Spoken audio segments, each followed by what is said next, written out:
साखर कारखान्याच्या प्रदूषणामुळे विमानाचा अपघात झाला का? रोहित पवारांच्या कारखान्याच्या धुराचा विमानतळावर अडथळा आहे का? भाजप युवा मोर्चाच्या पुणे जिल्हाध्यक्षांनी आरोप केलेला आहे आणि चौकशी करण्यासाठी आता मुख्यमंत्र्यांना हे पत्र पाठवलेलं आहे।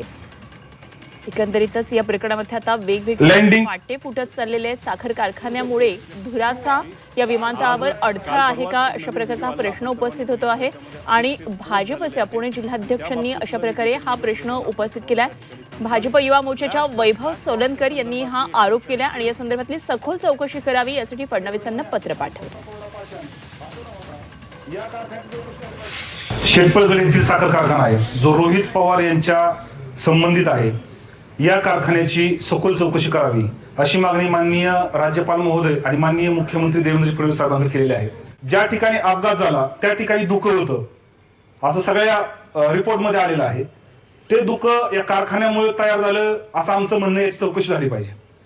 हे धुकं कशामुळे तयार झालं तर ज्या वेळेस सकाळी कारखान्यातून निघणारा गरम धूर ज्यावेळेस थंड हवेच्या संपर्कामध्ये येतो त्यावेळेस स्मोक प्लस धूर असे लेयर तयार होते आणि त्याचा पायलटला अडथळा ठरू शकतो असं आम्ही टेक्निकली बाबी आपल्या समोर स्पष्ट म्हणतोय।